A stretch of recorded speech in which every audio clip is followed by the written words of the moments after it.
think this split is going to be a lot more competitive than the last split. I want to win this summer split actually really badly. I have high hopes for our team and for myself. Anything less than going to Worlds is a failure from our side and from my side. What I have heard is that Giants is one of the stronger teams right now. I'm not kidding. All of the players in G2 are incredibly talented individually, and they have shot caller Mithi. The bottom tier teams has kind of caught up a bit to the upper teams. I think Mighty Bear can be one of the best junglers in EU. Now I'm really confident in myself. I feel that I'm one of the best, if not the best. 그 처음부터 되게 잘하는구나를 느꼈고. The format change will be an upgrade overall. The more games we get on stage, the better it is. The bottom tier teams are not so bottom tier as people think anymore. EULCS is going to be much, much closer this year.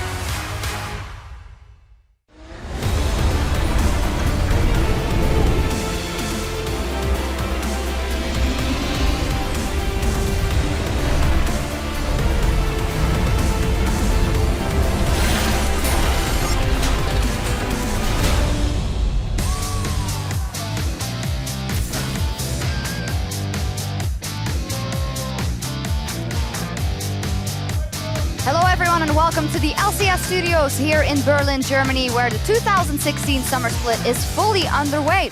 We're ready for another 5 matchups here in our opening week. As you can see, the studio, that is studio over there, and the fans rather gearing up for the games. Origin as well, they have something to make up for after that 0-2 start yesterday. ROCCAT 1-1, but they seem in good spirits and had a good performance on day one. Hello everyone, I'm Eve, Shock supporter, anchoring the analyst desk alongside Martin de Fiscio Lunge and Andy Vedius Day. Hello gentlemen. Good day yesterday, a lot of closer games than we anticipated. Yeah, you know, some of the teams we didn't maybe expect too much from. Looking back at Spring Split actually showed up, like Splyce and ROCCAT.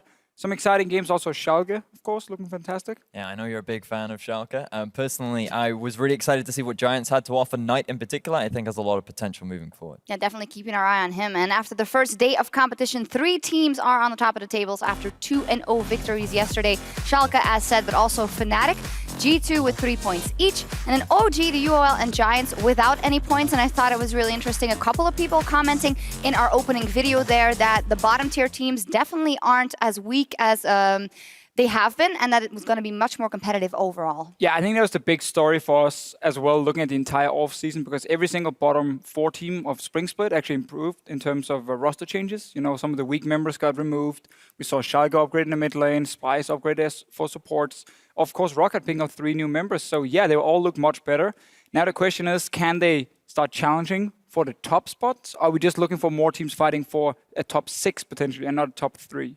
And this is something that I actually really like about the best of 2 format, because it's giving these previously considered lower tier teams more opportunities to show their stuff. And now that teams that don't perform well, maybe game 1, have a chance to look back, they have more footage moving forward, and there's just more opportunities to grow as a team. Yeah, that's what we heard yesterday from Thrasher and Kabashard as well. Thrasher's like, well, if it was 1-1 or we lost 1 game, you go home, you're 0-1, and you kind of just feel bad as well. And this gives you just a chance to rectify. And feel even worse if it's 2-0, right? Yeah. OG was probably not feeling too skipper after that. In any case, in addition to seeing the league's first best of 2s, we also saw the off-season impact on the metagame. A couple of things. First, let's talk Dragon priority, something that we kept a very close eye on, the fish show. Yeah, I mean, the teams who did really well often got a lot of dragons. It is super important now, the objective. We saw Origin not get a single dragon, obviously, in their games, outside of 1 Elder Drake, where it basically meant nothing. We also looked just at a few numbers. Like back in Spring Split, the first dragon would normally get taken in 14 minutes and then 10 seconds. Here in the Summer Split, okay, we only had 10 games, but still, all the way down to 10 minutes, 10.5 minutes. That's where you get the first dragon. More games where you get 4 dragons as well, like a lot more games compared to the Spring Split. So there's more focus on them. They are much better. Obviously, you still want to get that Elder Drake in the end to really spice it up, but you don't actually need it to win games. All right, well, looking at the mid lane, Vedius, that's where your eyes were at mostly. Rise, Vladimir, Azir, and Victor, top pick Ben. Not really any surprises there. Well, the interesting thing is that we actually saw more bans going towards Rise and Vladimir than we did Azir and Victor. So we're seeing more Azir and Victor because teams actually want to avoid playing the Rise and Vlad. Now, Vlad, I don't think a lot of people expected to be a bit of a sleeper OP, but he's definitely turning into one of the stronger mid laners right now. Yeah, and be catching people off guard with his damage. You also are very interested in the Fizz pick coming out on a mid lane from Perks. Yeah, the fact that Assassins can still be played in the current meta, I think is really cool to see. We saw a lot of Assassin bans towards Perks yesterday, and we did see a couple LeBlanc picks come out. I'm still waiting for that Zed to come down because the QSS nerfs do mean that he's a little bit stronger right now, but there's still a lot of room and a lot of interesting mid lane picks coming out on the current path. Yeah, super interesting indeed. And speaking of the 6.10 meta, we want to get your thoughts. Load up on Twitter and tell us which mid lane picks do you think will dominate the Rift in the coming weeks and why. As usual, you can reach us at LOL Esports and use that hashtag EULCS, and then we'll talk over your questions or your answers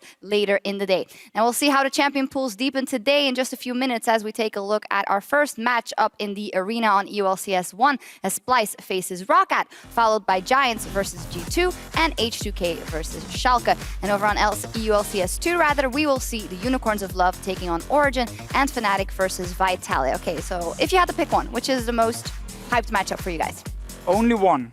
Only one, Splyce versus ROCCAT. It's got to be Splyce versus ROCCAT. I think with a lot of interesting talent coming in with the Koreans as well and the new pickup from Splyce with Mikey down the bottom lane, I think it'll be really interesting. Stillback stepping up as well. He had a great first game yesterday. So, I mean, I think that this will be a really interesting matchup.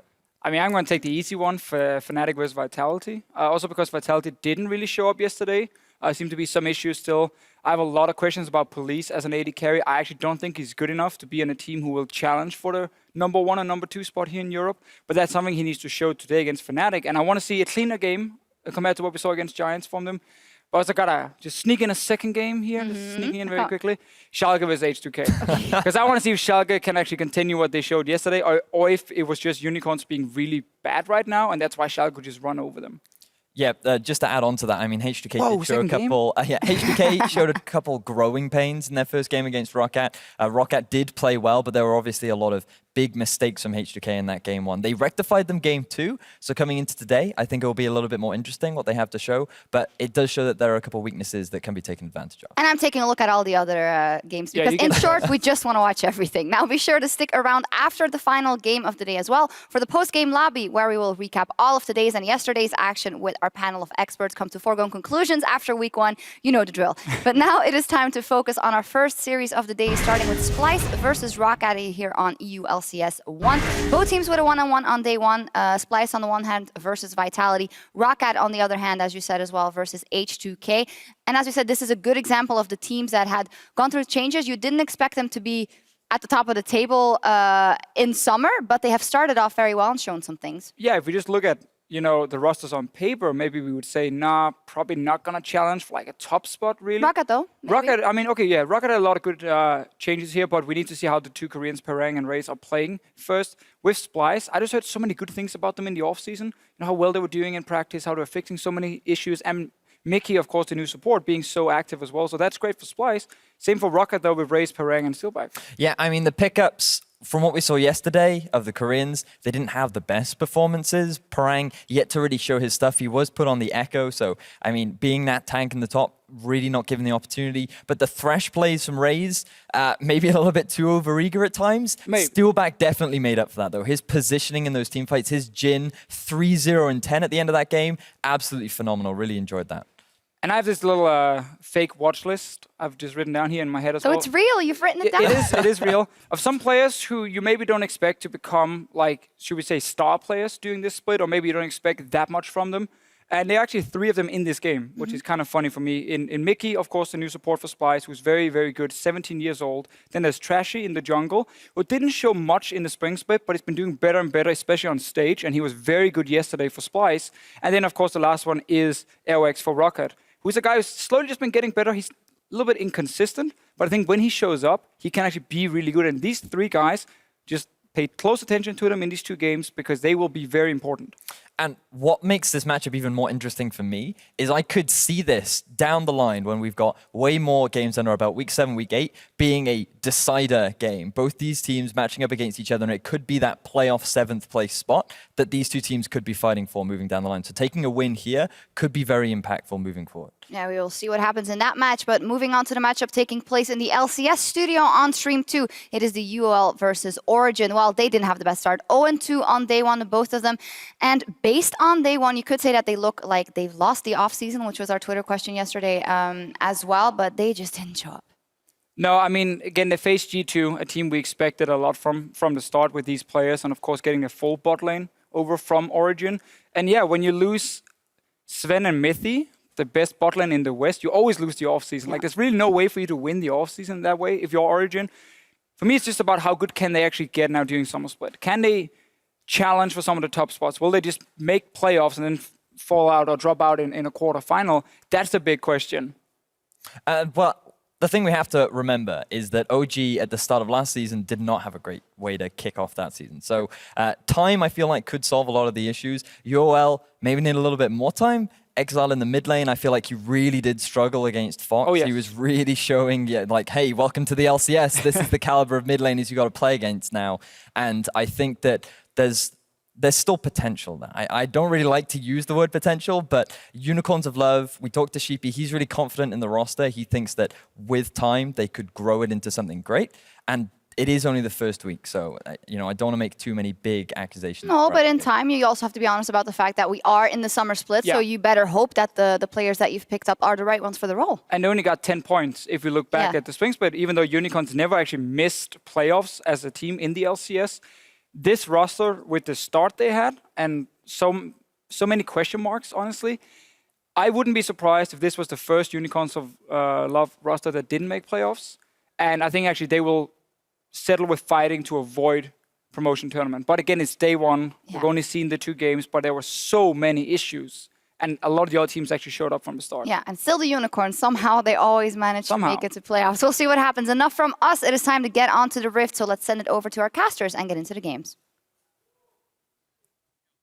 Thank you so much, guys. I'm Richard Paulscam here with my partner in crime, James Dress O'Leary, on the caster desk as we near picks and bans as we are getting into Splyce and ROCCAT here on Stream 1. But first up, let's get to those lineups and take a close look at them. So starting on the blue side for Splyce, it will be top lane Wunder with jungle Trashy, mid lane Sencooks, ADC Cobby, support Mickey X, and it will be Yamano Cannon as coach. I always... waiting for the where. Where is it? Unfortunately, not there anymore on the end of Wonder's name. We're going to have to remember to cut that one off. Yeah. But when you look at yesterday, it was easy to figure out where Splyce went right in that tied series, at least in that game 1, because they looked clean and controlled from day 1 in game 1, and actually pretty good apart from weird picks and bans phase when it came up to game 2. Yeah, they looked absolutely crushing in that game 1, actually. I caught the end of the game as I was on stream 1, and they just, they got a pick and they just closed the game. It was absolutely crazy to watch. So yeah, coming out of the gate swinging, so we can see if they can do more after that. But as you mentioned, pick and bans, second game, kind of got punished. That being said, Cobby, I feel, was stepping up. Big player on that team. His KDA was sick, 6-0-3. Great game in that set. And the interesting thing that about Cobby, for us at least in this scenario, is after having casted him all the way through Challenger Series last year, we were always like, well, Cobby's kind of consistent, but he's never really having these standout performances. Game 1 of the split, finally he decides to put the team on his back a little bit. And, with this new Lucian build that we've seen, actually maybe carry Splyce through. So if they've got another threat here coming from their AD carry role, maybe there's no reason why Splyce can't be looking to aim higher than they have done in last splits. Yeah, I think that's really accurate because he was very much the silent AD carry of the team, but now he's really making the flashy plays. So cool to see the build kind of facilitate that for Cobby. Well, from one team with an AD carry that may be able to carry to another, on the red side, we're looking at ROCCAT, their opponents for this game. In the top lane, it's Parang. Airwax in the jungle. Mid lane is Betsy. Steelback comes in as AD carry with Raze as their support, and their coach is Grabs. Yeah, Parang, we're going to look at his the difference between game 1 and game 2 because there was a difference. Play the Echo they were talking about on the analyst desk, and they don't feel like he had the chance to shine. I personally feel like Echo, you can do quite a lot on that champion, but that was put on the Nautilus in game 2 as well. So more of that tank role in the top lane. And that was the problem in game 2. Honestly, they banned the Maokai themselves and then go, hey, Parang, can you play a tank for us? And he goes, Nautilus? And everybody's there like, oh, I don't really know whether that's The time is ticking down. a It's just like, particularly well- great matchup. Yeah. To be fair to Parang, Yankos kind of went to his lane a lot after a lane swap, and then Parang was playing at like level 4 into like a level 6. Sure. So, you know, there was a lot of difficulties for Parang in the setup for that game, but certainly he wasn't given a good matchup to cope with it either. So I'm looking to see now if he can get into an even matchup, how he can compete against somebody like Wonder, who we know is a farm-centric top laner. Yeah. We know that's where his strengths are, and he got to show that a little bit yesterday against Cabo. He soaks a lot of resources, but he can show what he can do with those resources. We'll see how that top lane turns out, but we are now into Champion Select. See how this one goes down. Both of these two teams, of course, one-on-one, and we'll get into these bans. So first ban will be aimed at Airwax, taking away the Kindred. Gonna be a Fizz ban over at Splyce. Saw the Fizz yesterday. Had some really good performance. No Perks picked that one up as well. Vitality were also banning it against Splyce, so that tells us there's something going on there. Clearly been playing it in scrims or, you know, the like, but, you know, we've seen a couple of people start to bring it out top lane as well. Yeah, exactly. It strikes me as a Senkuk's champion for sure. Gonna have the Rek'Sai ban actually toward Airwax. Airwax played a lot of Rek'Sai back in the day and has been coming back into the meta. More and more people prioritizing that pick over some of the other junglers we have right now. Gray's seen a fall off, of course. Rai's going to be aimed at the mid lane once again. So Senkuk's trying to pinch the champion pool here. I wonder at this point, though, if ROCCAT and Splyce will pinch the jungle pool anymore, or whether ROCCAT will leave Splyce the decision of Lucian or the jungle. And as we say that, Splyce prioritized their jungler here first. What they've put ROCCAT in a situation for is they're either going to force a Nidalee Elise matchup by the looks of it, or we're going to end up in a situation where ROCCAT ban one, Splyce first pick the other. There are a lot of options still available, and with Nidalee getting banned, we'll have to see what Splyce want first. But priority on Echo, so it's not going to be priority towards the jungle, but there's not a lot of high priority junglers left open now that Echo is taken up there into the top lane. Most likely can be flexed, of course. Looking towards ROCCAT, and they get priority on 2 picks. Really weird set of priorities when you look at the fact that you ban the Kindred, you ban the Rek'Sai, you ban the Nidalee. Yeah. At this point, that feels to me like Splyce is saying, well, we don't really mind about Airwax Elise. Like, we'll play just anything into it, whether it's the Gragas, whether it's, you know, something a little bit more unorthodox and on the individual player like Elise in. Hell, we've even seen Kha'Zix come out in other regions as well. So we'll see exactly what Splyce want to go with, but they want to get Wonder, that control champion in the top lane, get some damage, team fight control with the crowd control from that tank Echo. Now, it's absolutely fine as a pick, but it's just interesting priorities. We'll see some teams actually deprioritize that pick as well. So we'll look towards what ROCCAT are going to pick up. Waiting until the very last second before showing their cards. It will be the Caitlyn and the Vladimir pickup. Vladimir, 80% pick or bans. Gonna swap at the very, very last second. Numbers are gone. It's just like, just kidding. I'd already written down Caitlyn. I was like, it's gone. It's out of here. Well, system. We saw Lee Sin come out yesterday from Yankos, looking very strong, and we hadn't actually taken a moment to talk about this. The Jace hover as a joke from Trashy. Obviously, Parang had it banned away from him in both games yesterday. We'll see if they look to last pick a Jace here if the situation is right for themselves. I don't know whether ROCCAT would want it because they're fairly low crowd control when it comes to engage potential as it is, like Vlad, and then Jace top is like, well, I hope you don't run away from us. Because if you do, I guess we can't do anything. Please come back. On the side of Splyce, looking for an AD carry. Double hovers now over Caitlyn. We've had it on both sides. Wouldn't be too surprised to see that locked in. Gives you, you know, a sense of control in the laning phase. If you're maxing traps, it can be pretty good in the mid game, kind of accounts for a little bit of that lack of damage. So depends where Splyce want to go on this. Yeah, really liking the new Caitlyn build where people are maxing trap first and you have all of the traps, and we've seen people try and box people in with traps. Oh, that was so good in challenge CSQ, yeah. Actually going to be locking in the Gragas here. They hovered over the Amumu. Saw that in LCK. I wish one day we'll get an Amumu, but it's not going to be this game. Not this game, unfortunately. Well, I mean, we've already got some versatility here because the Vlad, yesterday it was played by Senkuk, so that being taken away is a pretty big factor here. True. Still waiting on that pickup, but 2 fast lock-ins. Going to be the Thresh and Jhin. Actually, the lineup they ran in the first game yesterday in their best of 2. In their winning game, and now Betsy played Swain in that game and provided a frontline kind of damage and tank threat that prevented people from getting to steal back. If you couldn't get through the fight, there was no way to deal with his damage. So maybe we'll see the Braum come out here to block a little bit of that potency, use that unbreakable shield. but for ROCCAT, this was very successful. Raze's Thresh as well was so good at picking Freeze out of fights when Freeze was playing Caitlyn because he couldn't avoid the Thresh hook in time when his flash was down. So a lot of options still available here. Yeah, Raze was going real deep yesterday, fought some of those games. And now Victor will be locked in for Senkux. Not a real big surprise. It's like when in doubt, Victor. Seeing Victor come back into the meta and does a lot of damage with that ultimate now. It does do a fair amount of damage. Also is decent. Wow, it's even locked in. Parang no is hesitation. Gonna get his hands on the pick synonymous with him from Stardust over in Challengers Korea. So we're playing apparently long range with a very short range team fight mage in the mix. I don't know whether I completely agree on that setup.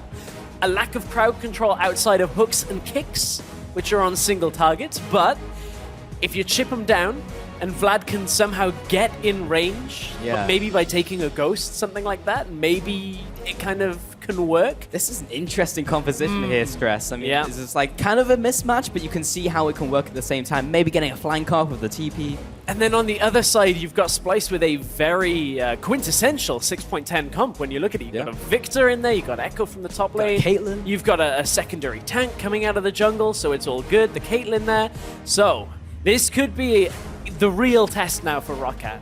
With Parang on his best champion, how does the game go? It's very much signature champions. What are you good at? We're going to try and win our lanes, try and do what we're known for, versus we're just going to play the meta and show you we can do it better. It'll be very interesting to see how this one pans out between these two teams. Well, ladies and gentlemen, jump on Twitter, use the hashtags, hashtag SPYWin for Splyce if you think they're going to take this game, or hashtag ROCWin if you think Jace is going to reign supreme with Parang taking that to the top lane. We're about to find out as we're heading into game very shortly. Heading on to the Rift, it will be the first game here on Stream 1 EULCS.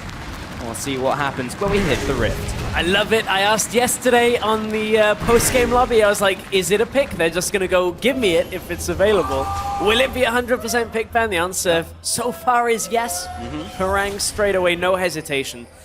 But the lack of crowd control could very well punish ROCCAT. Yeah, however, they have some really long-range tools now. If you hit someone with like a Shock Blast or Acceleration Gate, follow up with like Steel Back with the Deadly Flourish, and you just snipe someone down from like 2 screens away. And this is a situation where, believe it or not, Ocean Drakes can be fairly favorable. Because Ocean Drakes, the regeneration is only interrupted by taking damage. So if you're just poking from a distance, you always are going to have that mana regen, the health regen, everything. But almost unfortunately, perhaps, for that scenario, we've got an Infernal Drake first. Well, every single game I've been on so far out of 1 has had 3 in a row of the first dragons. So we'll see if that carries on. Triple Inferno would be pretty interesting. Infernal, rather. A lot of extra damage when you get that, and then upgrade it, of course, with the Elder Dragons. So we'll see if there's contest over that. Generally, teams will try and get vision, try and contest that earlier on into the game. We're seeing kind of like 6 to 10 minutes versus when it's Cloud Dragon, it's kind of like 18 to never. So people will care more about the first dragon this time around. So lane swap is set up. There's a red ward already on the Krugs. You can see that's just to see if Raze can get in there and interrupt. If that was a Krug start, he knows that it's not. Finds Trashy on his Raptors. Actually taking away a small minion. Denies a fair amount of experience and time on Trashy there. Trashy loses a bunch of health and doesn't really get too much. Yep, well, he got those 2 small Raptor chickens, but could not get the big one. And Wunder taking poke from Jin. Very abusive in lane. Not much you can do. Big 100 damage crit. And with Raze coming back into the bot lane, Wunder's is going to have to accept his fate and wait for these minions to get into their tower. I think he actually queued the minion wave, which is unfortunate because now all the minions are going to die. I was going to say, meanwhile, Parang, I thought he was perhaps getting some of the experience, of course, by taking the smaller camps, which is something we've started to see happen with the lane swap duo jungle. Of course, you have to share experience. This, however, is a play we were seeing a lot on EULCS2 yesterday, where top laners that are on the wrong side of the map just use that teleport, get up to the opposite side of the map, and yes, you lose teleport advantage, but you gain a little tempo on the actual tower push, and you can see how quickly Caitlyn plus Echo is able to push back this minion wave and be able to take down the tower a little bit faster. Interesting adaptation. On stream 1, we actually just had very normal lane swaps. Yeah. We actually went back like 3-6-9. This happened in like 3 of the 4 games from yesterday, and I was like, ooh, okay, maybe this is going to be the norm. I wonder whether, you know, some of these teams have had similar scrim partners as well, because that generally tends to be, you know, a big factor on that. Yeah, they looked at the schedule and was like, all right, guys, who's on stream 2? We're going to all group up together and create our own meta on stream 2. Yeah, highly doubt that's the case. Wonder Woman's going to take up the top tower, though, and finish this one off. 400 gold to him. Gets all of that one down. As ROCCAT will push in the bottom wave. So a little bit of tempo advantage to Splyce. Yeah, and the thing is, now is we're going to find out where this transitions, because ROCCAT have to come back down to finish this off. It's going to give Wonder some time in the top lane. Now where do the duo lanes go? Because do ROCCAT prioritize any focus on Dragon here, recall and come back bottom, or do they simply just let that go top lane, and you know, continue with the 2v1s? You'd have to think putting a bit more attention towards the Dragon now, of Mickey coming into the mid lane. Bit of damage onto Betsy before backing off. That's exactly what they're doing as well. You can see Jhin already running down to the bottom side, wants to try and at least punish a little bit of this laning phase now, because the Jhin into Caitlyn matchup is one we've seen a couple of times now happen, and tends to start with a lane swap. But in this scenario here, Caitlyn Braum doesn't have their turret. Oh, Senkux going with Betsy. Only a little bit of damage right now. Caitlyn Braum don't have their turret, which means for them to start an all-in with the Braum, which is typically what you want to do, chip them down then all-in, it becomes a lot more risky, because you don't have that safety behind you. If there's a ward there, TPs come out, you get caught in a 4v2, and your team are left trying to react with a TP here, but big wave shoved through. This is where Caitlyn and Braum would like to be if they had a turret, but they don't, unfortunately. No, still pushing up to that tower, putting down the traps, being annoying. Trashy heading in to his own jungle now, and just warding on up. So we do have standard lanes, or go back to standard lanes after the lane swap. No real advances to either team. Most of it is really on Cobby right now. Actually, a bit onto the top lane. Parang was on the short end of that lane swap, obviously because they took the tower slower than Splyce. Yeah, on the very short end of that stick. He is going to be able to farm up a little bit, is Parang. A lot of heavy trading in that middle lane. But the key thing to take away is that Wonder, with that back timing, he's managed to get some of his itemization completed, as Airwax is getting in behind him. I wonder whether they can set up a dive, though, in the top lane is the thing. Because, again, Parang doesn't have his turret either. So possibly an opportunity to get onto the Jace without... you know, if you can get his flash away from him early, he doesn't have too much innate escape. Yeah. You kind of charge through the speed up and hope you can get out. Yep. Get me to safety acceleration gate. Well, you can see in the mid lane in this one-on-one, when Vlad is left into a one-on-one against like pretty much any matchup, you can see how annoying he is, because you can't punish him just diving under the tower. He can hit you with a full combo, and before the tower even charged up a shot, you just go Sanguine Pool and peace out. It's really irritating to play against Vlad when he's left alone in that 1v1. It's irritating, but it is punishable with the right setup. Unfortunately for Splyce right now, Victor Gragas, without expending a lot, like flash body slams when the Vlad's completely out of position, it's tough to punish. That's why we saw Nukeduck try the LeBlanc yesterday. Trashy, however, looking for flash body slam, perhaps top lane. Parang's going to try and get out of here. Preemptive flash, respectful, and we'll get out alive. And I like it. Trashy could have used this flash if he wasn't anticipating Parang to flash first, holds on to it, allows himself to save the summoner, trades it for the one from top lane. That's the kind of setup that now is going to punish this Jace in a couple of minutes. Next time he pushes back out, they can bring Trashy back up when he's got his ultimate and really capitalize on this lower mobility top lane. Big punish there in the bottom lane. Just walking into a random trap that, I just didn't quite see it. Just stepped into the bush, and then you take a headshot and a Q from Braum, and there goes a quarter of your health. So every single time that happens. We do see Airwax going back into his jungle. Hasn't been too aggressive, not done too much in the map just yet. Has gone back to base and picked up the Tracker's Knife as per usual. So maybe we'll see a little bit more from him in the next couple minutes. I do wonder where Parang is going when it comes to his build. Typically with Jace, we've seen them build either flat AD, looking at Bloodthirster, into sometimes old builds. You'd end up getting like Black Cleaver. Also, the tier builds used to be a thing when you'd stack up by being able to swap form, but unfortunately not the case for Jace in a very long time. But here's the capitalizing on the flash. There it is. There's the flash, there's the E, there's the ult, and this should be a clean gank. It's just a matter of time of finishing Parang off. Couple more auto-attacks will do it. Body slam. First blood over to Splyce. I don't mind that goes to Trashy, well executed, uses his flash for that gank. I may have liked to have seen that go over to the Echo, though. Try and win that 1 versus 1 even harder, because Echo is going to be difficult to kill for a Jace. Mickey rumbles them on the Dragon. I don't think he's going to be able to steal here. Hail Mary doesn't. Oh, he did hit the Dragon, though. So. Points for accuracy? Yeah, I mean, like, ROCCAT did block the Q. Yeah, he didn't get it, by the way. ROCCAT picked the first Dragon up. It will be Infernal. And Trashy go back into his own jungle now. Had got that first blood, so pretty happy right now. We'll be getting towards that Runic Echoes very quickly. And Betsy also getting his... Betsy getting a blue buff here. So just for the cooldown reduction there and a bit of extra AP. Yes, of course, going for that Spirit Visage first. Crepo talked for a couple of moments in yesterday's last series of the day about the effectiveness of Spirit Visage first. It's what we're going to see on that Vladimir. You can see, though, triple stack now in this middle lane. Looking to push through. Victor's clearing most of it out, though, so ROCCAT maybe, overcommitting, but they have drawn a couple of people from Splyce up there. Now again, Betsy just harassing under towers. Picked up the boots now, so he can just run towards you real quick when he's got the Crimson Rush.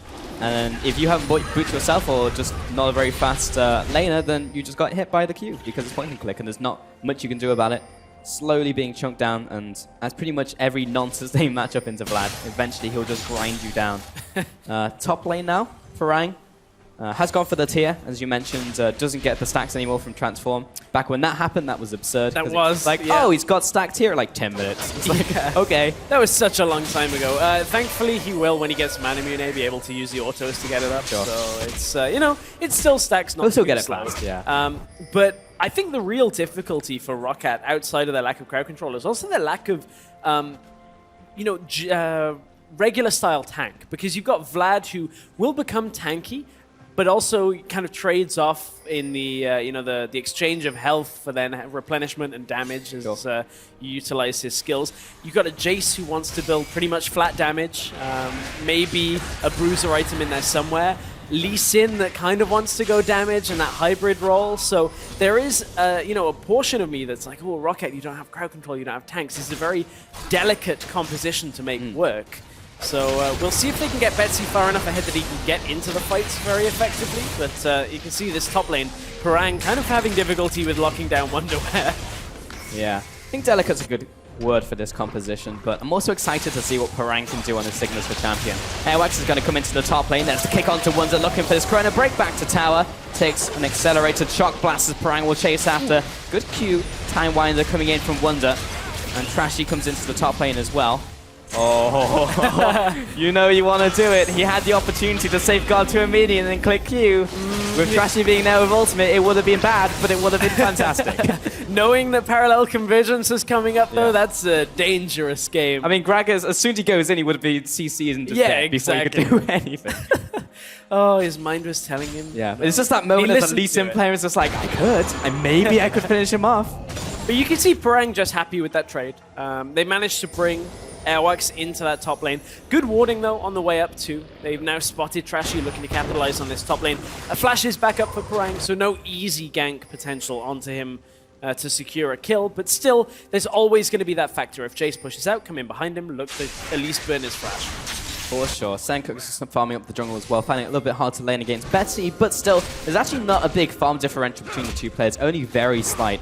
Betsy now completed his Spirit Visage, as you mentioned earlier. Very good item of Vladimir, gives the regen, magic resist, health, pretty much everything a Vladimir could want, plus tanky stats, which then converts into damage.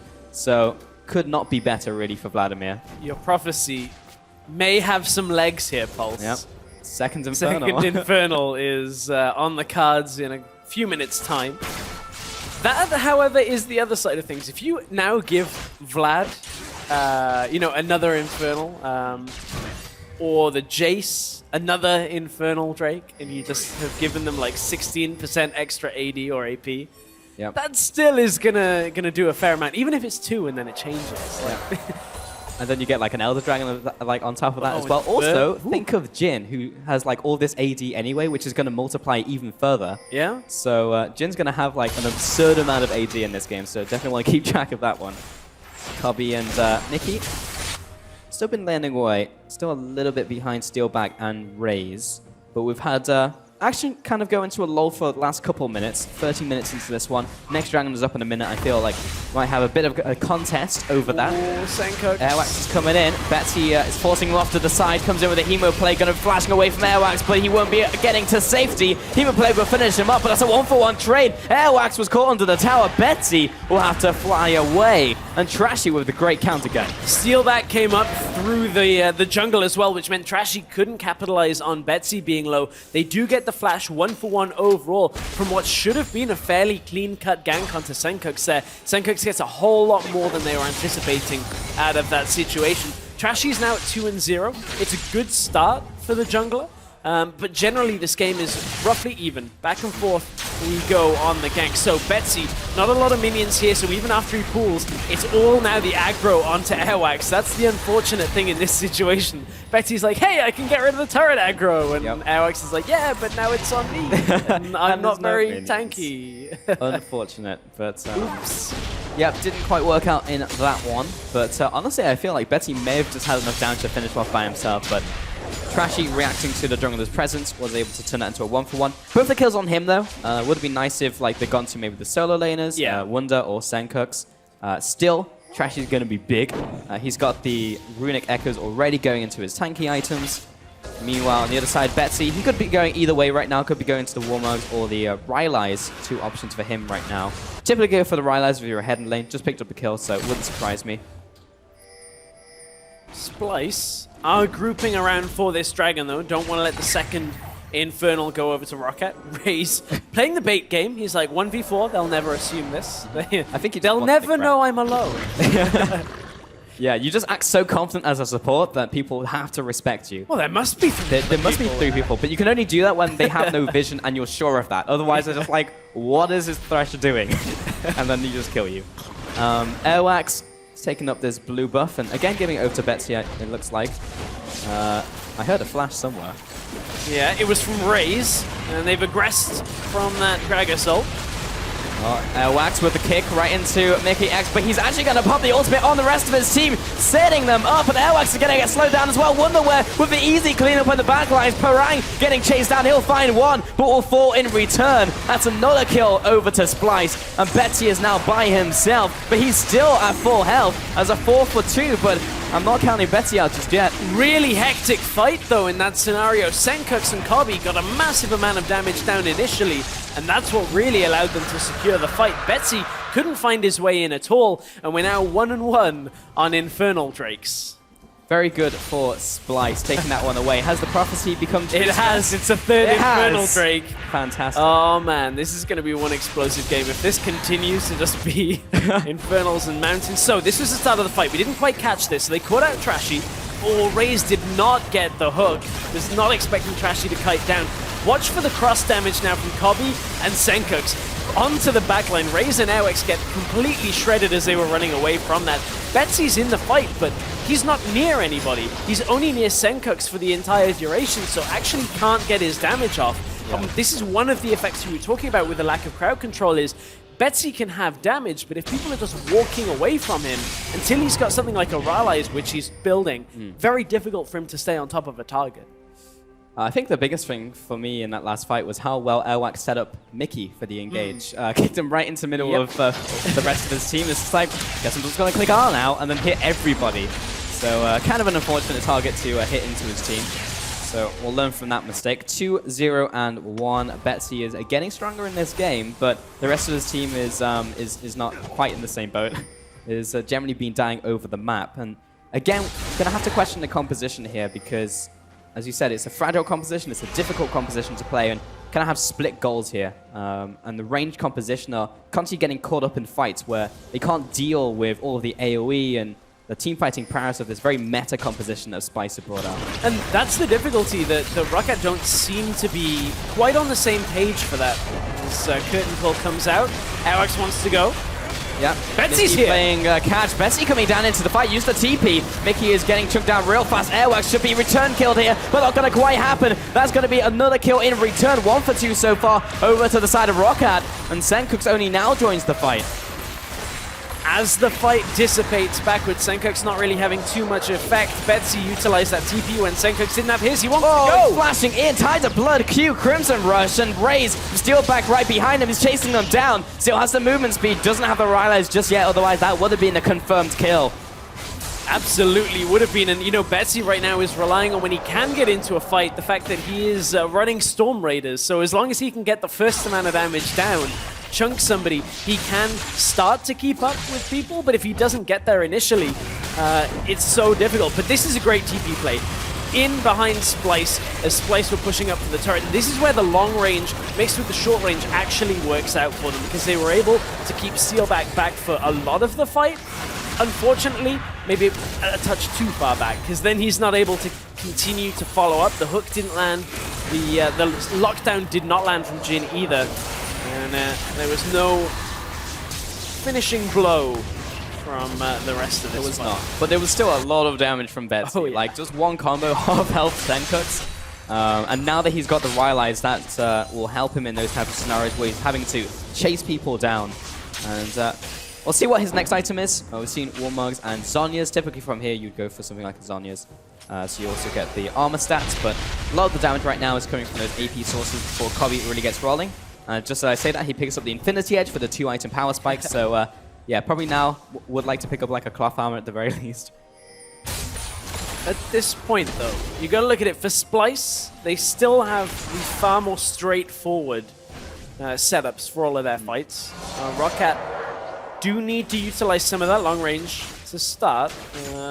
But Splyce have got a fair amount of disengage at the same time. You've got the Gragas, you've got the Victor, who, when you're running back and your opponents are running towards you, that's a lot of the times that Victor can have his secondary style impact, where, you know, he's putting down the lasers as people are running in, and that kind of disengages in the same way. So I just want to see how ROCCAT are going to continue this, because I feel like the place they're going to have their advantages, as always with longer range compositions, is around dragons, around the Baron. You can poke into the pit and stall Splyce out. Ooh. Again, though, around a turret, Betsy does the same job. 3-man ultimate, Raze coming in, throws out the lantern, no one wants it. Oh! Mid-air, setting them up to knock them down. Raze with the kill right there. Mickey's going to juke back into the team, try and save Cody, but ultimately there's nothing he can do. And with 5 members here from ROCCAT, this will be another kill picked up for them. 3-0. ROCCAT really turning up this game.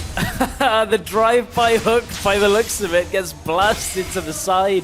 Hook's still going in the direction and tags Trashy to pick up that first kill. That was pretty sick. I've not seen too many hooks hit like that as you're flying through the air. So ROCCAT have really turned the game up, kind of baiting Splyce into that bottom tower again and again. This time they actually managed to get it, but punished heavily for it. Now Splyce can pull back, set themselves up Vision for Dragon and recall. But again, look at this. Multi-person Hemo Plague without any crowd control having to land is not what should be happening to Splyce. What a hook. There's some hooking with style at that point. And Betsy is able to finish off Kobe. He's got enough damage right now. And that Rylai's just makes it easier. Parang given a kill at the end as well. So, I mean, it's looking good for ROCCAT. They're making the composition work, even with it being, you know, a tough one to pull off. Yeah, I mean, the trade was Splyce taking a tower in the mid lane. So, in terms of gold, Splyce did come out net positive, but all the gold is being funneled over to Betsy right now. So, kind of an issue, because that Vladimir is getting so huge. He's basically carrying these fights on his own back. And Parang, he's starting to get rolling as well. Picked up the more Mount Mortius. Importantly, though, ROCCAT, they've set up vision control now around the dragon, and they got bot tower. Airwax kicks Trashy. And Trashy's into the team, but he's still very tanky. Airwax will drop first before Trashy jumps back into his own team with Body Slam. Steelback will start having to back away as Wanderer's coming in from the top side. Steelback returning fire a little bit as Betsy is forced to go down. Mickey X coming in here trying to land a Winter's Bite onto Raze, but with Dragon being live, they are hungry for another Infernal Drake.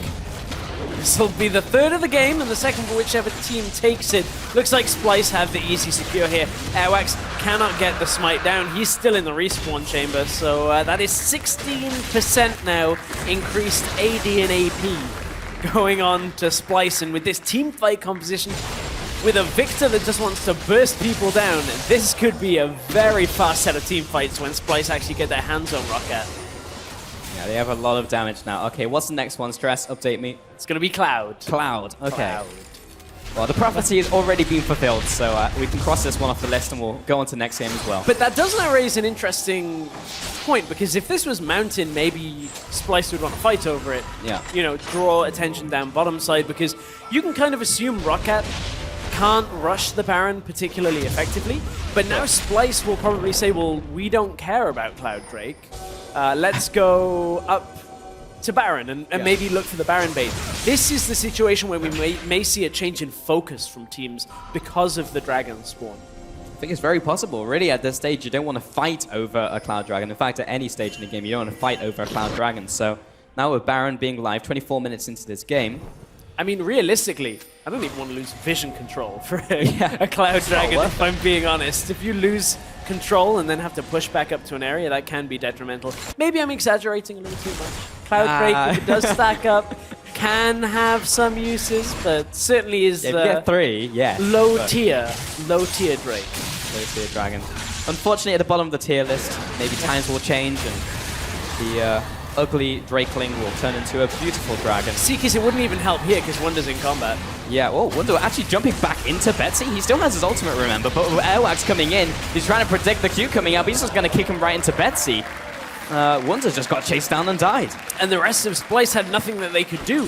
I mean, Senkux maybe could have looked to a TP top, but at that point, Betsy's already dealt enough damage to Wonder that maybe he just gets 1v1'd as well. Yep. This Vlad is huge, and honestly, Betsy seems to be really finding his footing on these mages that also become very tanky when you look at the likes of his Swain from yesterday, the Vlad today.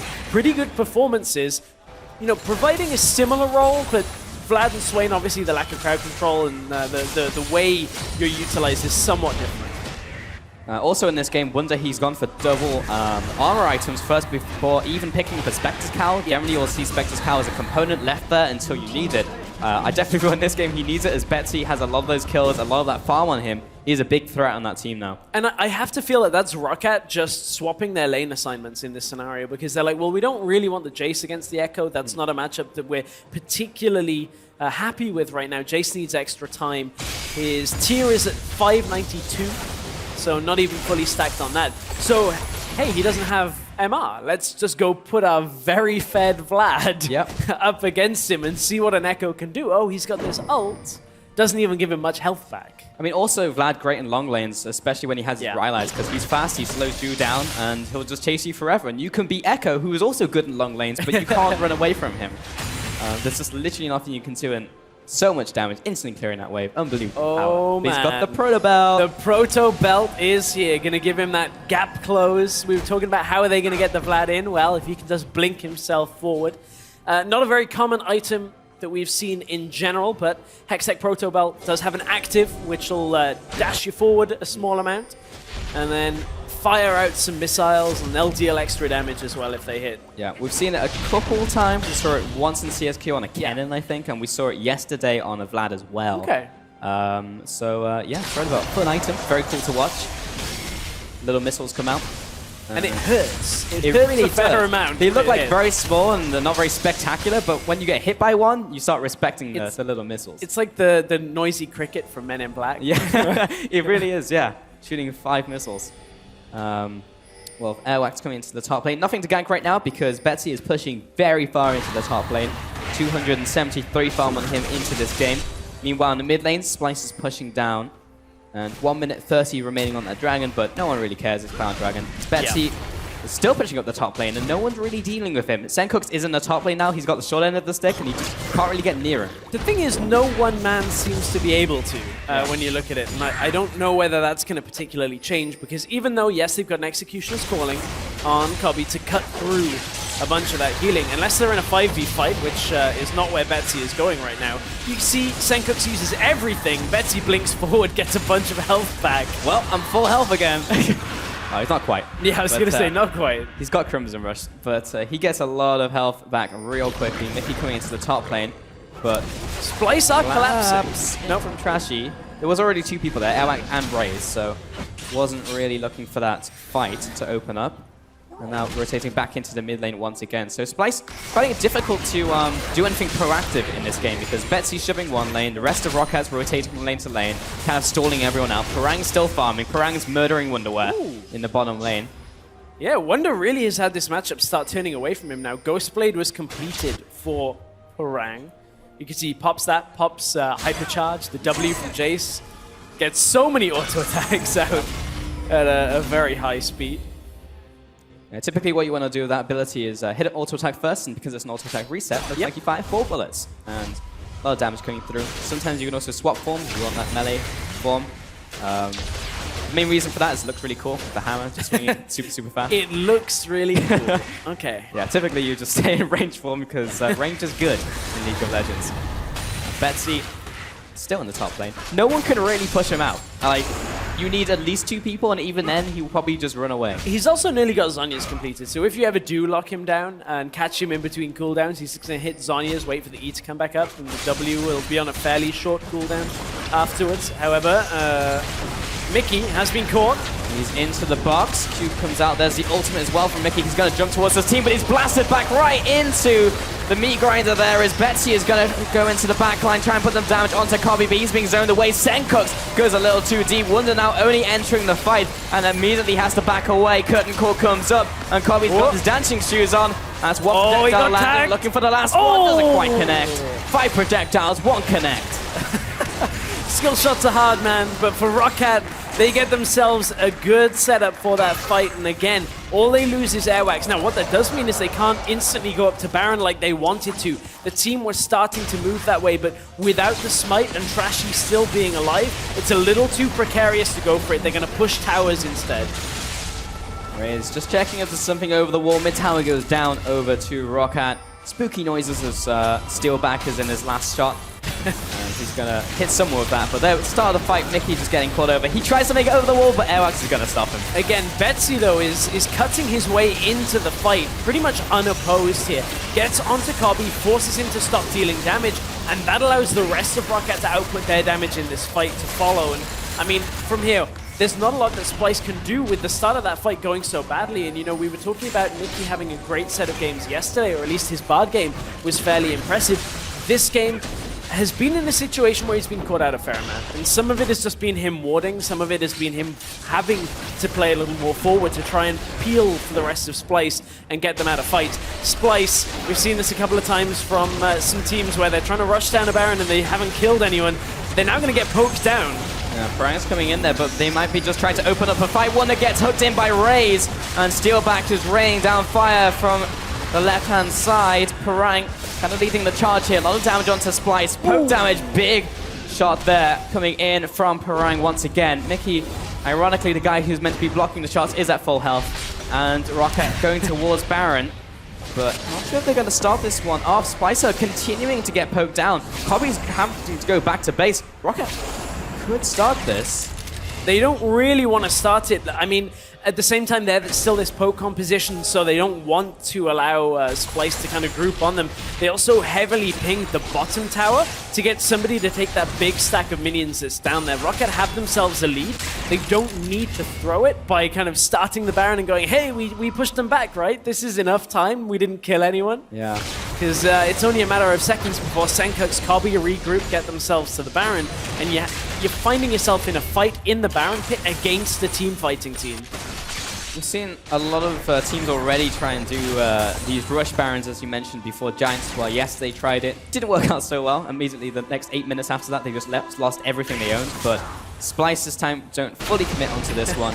But they are just trying to make something happen in this game. And I feel for them because there's not much they can do. The reluctant dragon. Yeah. But it's just like, if Splyce just sent one guy to interrupt, ROCCAT would be like, nah, it's fine. We'll take it later. Yeah, they're not really sold on committing to this. You can see, like, both teams are like, well, I don't really want the dragon. Can we poke you down a little bit first? Airwax wants to go in for the engage, though.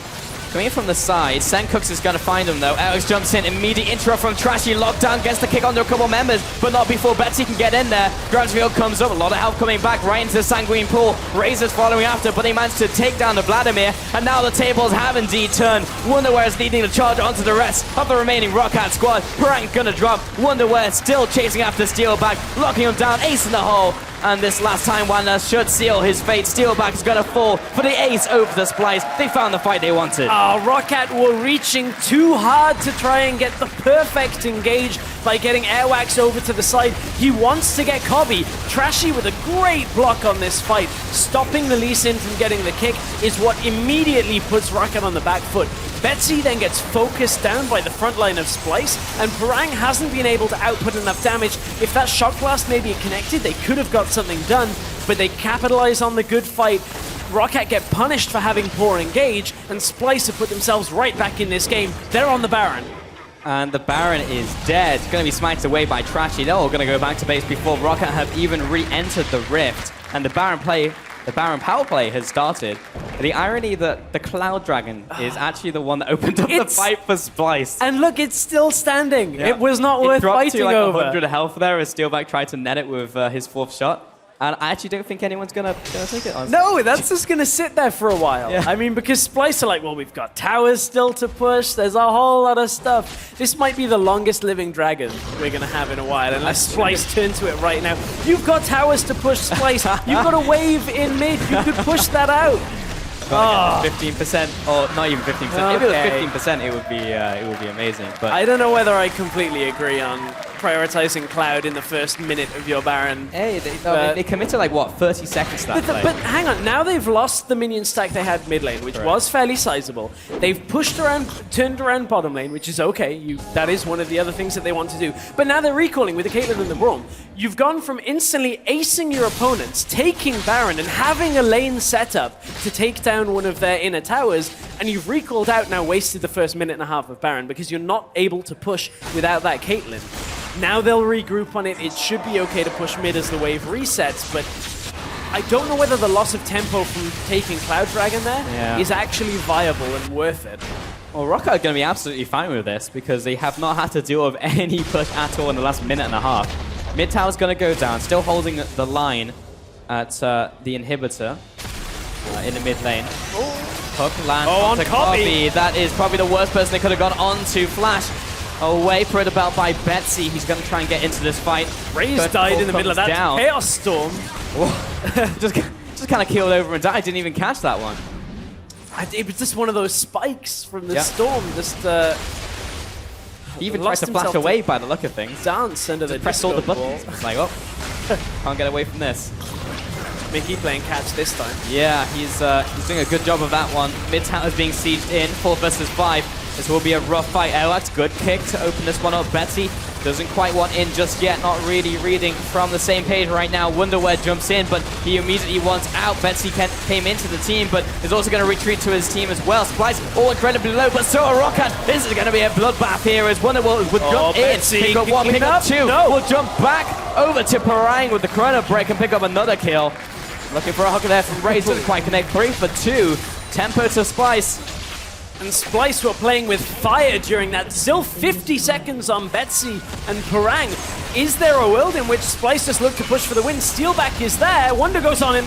Maybe Senkook jumps in, flash. Chaos Storm onto 2 players, but that's bought time for Cobby. He's now tanking up the tower. Raze looking for that Q to land. Doesn't quite happen. Cobby trying to take away this tower before the respawns come up. There's nothing that Steelback can do about it right now, but Raze clearing out these minions means that there's no more pressure. Wonder's too low. They lost the mid laner. They'll be happy with the Nexus turret and an inhib.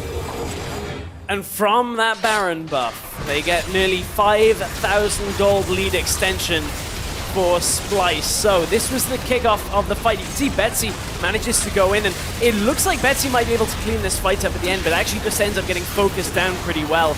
Betsy dealing a lot of damage to Trashy, but Trashy's cask has already been used to kind of get the fight-winning play as they blasted a lot of the backline into the rest of Splyce. And maybe a little overstay from Splyce after looking to try and end the game, but still, I question whether the tempo loss on Cloud Drake was, a mistake from Splyce. They actually end up getting a pretty good Baron power play from it. They end up taking the inhibitor down and putting ROCCAT onto 1 Nexus tower remaining on low health. So certainly they made it work for themselves. Yeah, made it happen.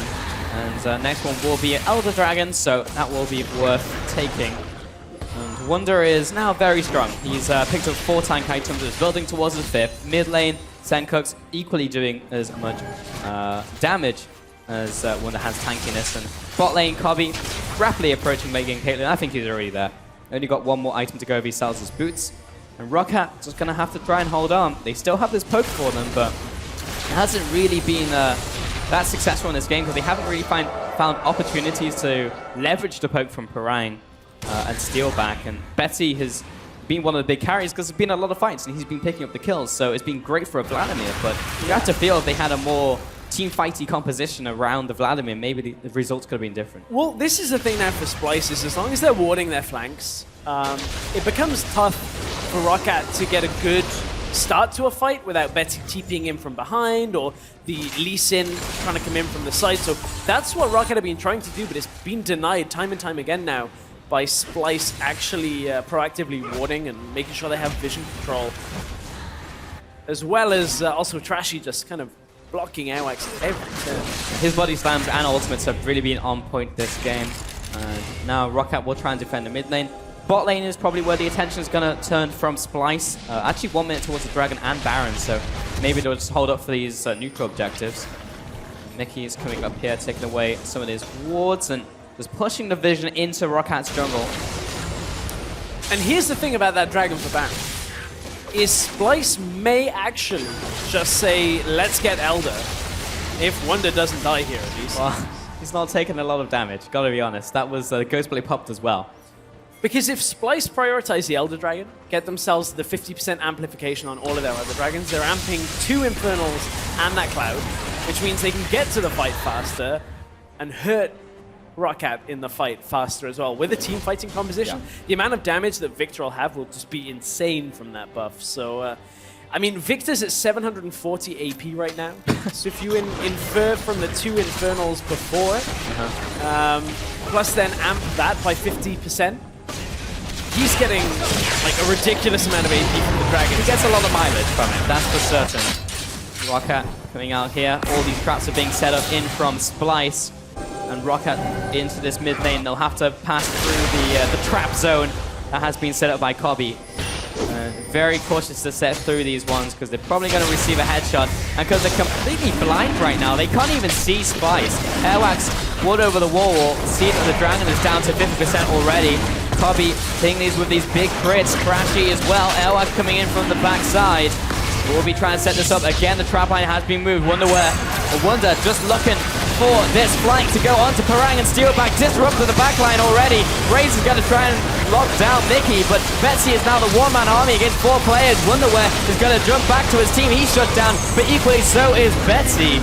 Mickey looking to chase down Trashy, or rather EULCS, and he gets stunned down from concussive blows, and now he's under fire from Cobby. Should be falling here, and the Lance is not quite going to save him. We'll track him down. The auto attack coming in from Splyce are looking to end.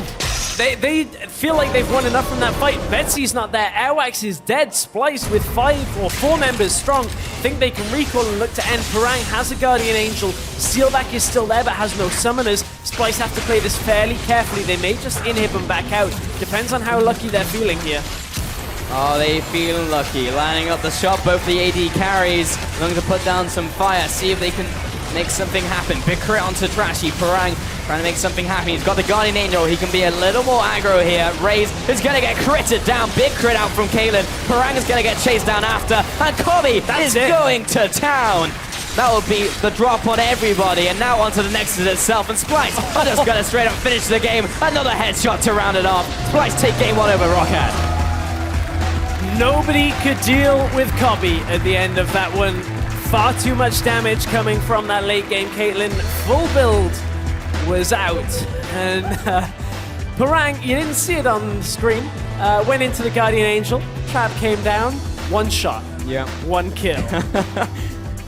Absolutely destroyed. That was a close game, though, for a lot of that game. ROCCAT actually looked like they had the upper hand for a lot of that until we got into the later phases of the game. And it was really just down to that Cloud Dragon fight, actually, which opened up, and then Splyce were able to gain the momentum over that, because for the longest time, Splyce actually just couldn't make anything happen. They couldn't force ROCCAT into a fight. They were constantly being stalled out. Betsy was in a side lane constantly pushing, and they found it really difficult. So I just feel like if that fight hadn't happened, maybe it would have stalled out for a long time. I don't know. But ROCCAT couldn't force the issue, but Splyce, I feel like, was finding it harder. Yeah, I think, though, one of the turning points that Splyce had was kind of gradual throughout the game, and that was Wonder getting a whole lot of kills and assists, got him to that 4-item point fairly quickly in the game, and he became difficult to deal with for the rest of the ROCCAT group, so the poke wasn't quite hitting after that. Indeed. Well, that's our thoughts. We're going to send it over to the analyst desk to take a look at the game. Thank you so much, Paul. So we were looking forward to this matchup, and it delivered. It was actually super, super, super exciting, incredibly back and forth. A lot of things that happened to be true in the game, you guys already talked about when we saw the pick and ban phase coming out. So let's take a look at that, especially from the side of ROCCAT. We had teased that possible Jace coming out from Parang, but in this composition, it delivered a couple of problems. Yeah, I feel like Jace here is just picked because it's Parang's like signature champion and not really to fit the composition, because they want to play 1-3-1, and that makes sense, you know, have Jace in one lane, have Vladimir in the other lane. But I think Jace is so hard to execute in top lane. First of all, he never gets to group properly in poke, which is what he does well. Second of all, in this game, he's picked into Braum, who's like his hardest counter because he can block almost every single shockwave he fires out, shock blast. So I'm just kind of like, yeah, he works fine for like 30 minutes, but then he will do nothing in the late game fights. Yeah, the big thing for me is as well, it just comes back to this point that you were making about where's your front line? This is something that we love to see in the current meta. You need to have that tank. You need to have someone that just sits at the front and is like, you can't kill me. I refuse to die. So Jace doesn't provide that. And if you ever try to make a teleport play with the Jace, you just kind of teleport yourself into death. So yeah. And when you sit in the late game and you're like, okay, I'm going to keep trying to beat this split pushing force. Well, first of all, you're against an Echo of like 300 armor.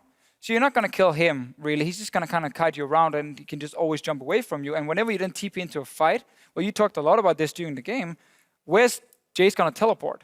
He's going to teleport with his own team, where the Echo is going to TP flank you instead and try to set up and engage, get onto your Jhin every single time. So to me, I felt like ROCCAT actually played really well. And I think with the performance from Betsy, they surely could have won the game, but I wanted a different top lane pick.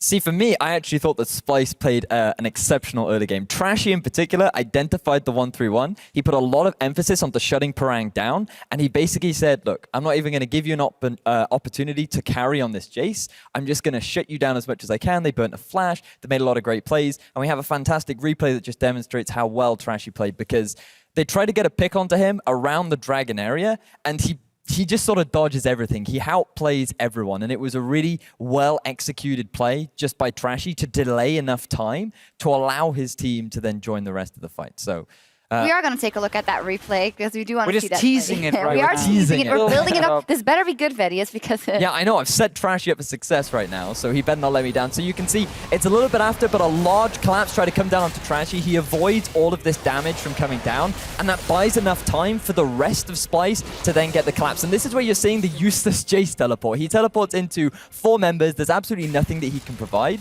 and it was just... It's kind of the Jace... I don't know. Yeah, it's the Jace, right? So Jace and his gate has 16-second cooldown. It doesn't go down with levels or anything. It only goes down with cooldown reduction for him. Braum's shield, in the end, I believe goes all the way down to 10 seconds before any cooldown reduction comes in. So he can block every single major poke from the Jace specifically, and then Jace has to like all in. But you can't all in when there's no front line in front of you, because whenever you jump in, the enemy AD carry will be like, okay, there's a Jace. Okay, sure, I'm going to shoot him twice and he's dead. Like in the late game. Copy in the late game when this Caitlyn was like, dead. Okay, we win.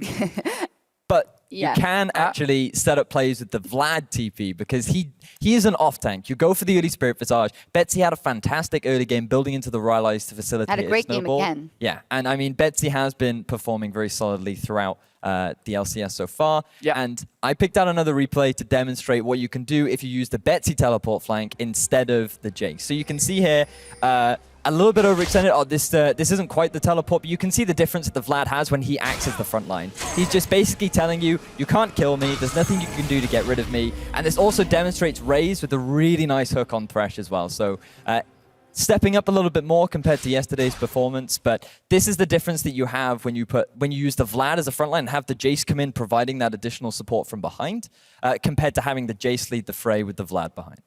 Yeah, in the end, we thought it was going to be a good matchup, and It was a brawly matchup, but I think we have to admit that it were also high-quality fights at times. And ROCCAT, that's something that they have shown yesterday as well. When they do get those right engages, they have a good communication already in the team fights. However, in this case, it was Splyce that was able to take advantage of the other composition and just pull it through and get another win. Yeah, Trashy, Deficio identified it in the fight. I was like, why is ROC making that play, that flank? And he's like, no, you have to look at Trashy right now because he had absolutely no vision. He saw the flank engage coming from ROC and immediately reacted. And you talked about Trashy being one of your players to watch, and in this game, he definitely stepped up. Yesterday, too. I mean, overall, playing really well. Trashy, something we didn't get to see too much of in spring, but another split, you know, a split in Europe as well for him. He came from North America, technically, and over to Europe. He's doing really well now. Yeah, indeed. Player of the game-wise, though, we decided to give it to the top laner, Wonder, in this one, playing an Echo, also a vital role in those fights. And just in general, Splyce seems to be stepping up as a team. And I like that we highlight Wonder because it's one of those guys, when you look at Splyce, you look at the individual carries or high flyers, and that's what we had a problem with in spring. There's no one that really steps up and carries the game alone, but Wonder is someone that, under the radar, improved greatly throughout spring. Again, multiple members, honestly, for Splyce. Wonder, we have Trash, even Copy as well, came in spring, and we were saying we need someone who can really be that star player. And I don't think any guy specifically standing out above the rest on Splyce, but I think a lot of them are actually getting much, much better. Just more practice, getting more used to playing on stage. And right now, a lot of these guys, I would actually put them in like almost a top 5 in the individual role and being like, yeah, Wonder is actually consistently doing well in top. Trashy is doing really well in jungle right now, and Copy as an AD carry is extremely underrated. So there's a lot of very positive things. 3 game for sample, Splyce. but No, yeah, it's also just judging from the progress they made, and also just from seeing them in solo queue, not me playing against them, but watching them, spectating them. They're doing very well right now. And this is why we were really excited to see this matchup in particular, because back in spring, a lot of hype wouldn't really go into this, but now you've got Splyce, who look revitalized, who look brand new in terms of their playstyle. You've got ROCCAT with all these new players. Betsy really stepping up, especially with that Vladimir pick that he really is making his own. And the fact that now we get a best-of-2 series means that we get to see ROCCAT come back fighting. Yeah, definitely. I definitely think they still have a chance to take that in game 2. That was over here in the arena. However, while Splyce was locking up game 1, the Unicorns of Love and Origin, they went at it in their first game of the day over on EULCS2. Oh, Exile went off. He had something to make up for from yesterday. The opposite of what happened yesterday, where Exile and Move just got shut down. In this game, Power of Evil just got camped in the start, gank in from Move, set up by Exile really well in this LeBlanc. And you think maybe I was just one death from Origin? Well, this just kept happening again and again and again. Exile got one of these games where you could actually show some of the things he's good at in solo queue. Also, I wanted to show this little play just because Move, you can argue, is he predicting a flash from Forgiven? Is he aiming for the Janna? It looked very good. It was another kill for this team. And from here on and out, it was honestly just the Exile show. Yeah. Going to every single lane, Power picking up on kills. Orianna. Power of Evil's build is something we have to highlight. He plays Orianna in this one. He goes Athenes, even though it's technically a support item now. He goes Rod of Ages and CDR Boots. I think probably Brawl Multi did the same damage as Shockwave in the late game, and it was really not a good build. But you see here, guys, 27 minutes in, it's a stomp. Unicorns of Love literally just destroyed Origin. Origin had no vision on the map, had no damage, no control, and Exile just ran over them, honestly, once he got fed. We talked about early on how Exile, hopefully he had more confidence. And how do you have more confidence? Have a game that you play every single day. Take all the vision off the map, give him a champion that he can snowball on, and then take advantage of the Origin that just seemed completely out of sorts. So Exile seemed to be in a completely different world this time. So what do you do as Origin if you look completely out of sorts? You sub in Expected. That's what happened now. Power of Evil is benched for that second game. So what is it? Could this be Power of Evil? Obviously, just not having played as much against Exile, not having had expected what could happen, and maybe then subbing in someone who had more experience, or... I think it's a case where Origin as a team right now need communication. They need a leader. They don't need another player who is mechanically gifted or whatever. So they need a guy like Pekka who can step in and kind of shock call a little bit, or help shock calling at least with this team, and make sure even if they get off to a bad start, he can kind of get everyone to calm down, focus on what they need to do next. Because this game, as soon as they fell behind, every lane fell apart. I think it's interesting development as well, looking at OG, because they only ever subbed in Peke because PoE was sick last split round, and now it seems that seems to be an approach that they are willing to take with their subsystem. Well, when we listened to Origin in the last bit, they did say that coming into this season, they would try and utilize Pekka a little bit more. But I still think that putting Peke in right now would be great because for me, I was excited to see PoE in an environment that would suit him, in a meta that would suit him, and so far he hasn't been able to live up to it. No, not yet. In any case, over on EULCS2, they just loaded up for picks and bans in that UOL versus OG game, if you want to check that out. Here, though, in the arena, we're going to take a quick break. The Splyce is up 1-0 in that game, but they can take it back, and ROCCAT can come back in this one and tie it up in 3.5. 8 minutes? No. 8? Alright, peace. I'm going in solo queue, but Yeah, let's queue up or what? Let's queue. Heading on to the Rift, it will be the first game here on Stream 1, EULCS. I'll get... I get kid. Okay. Brown, keep brown. Nice. Field comes up, a lot of help coming back right into the Sanguine pool. Razor's following after, but they managed to take down the Vladimir, and now the tables have indeed turned. Angel, he can be a little more aggro here. Raze is going to get critted down, big crit out from Kalen. Parang is going to get chased down after, and Splyce are just going to straight up finish the game.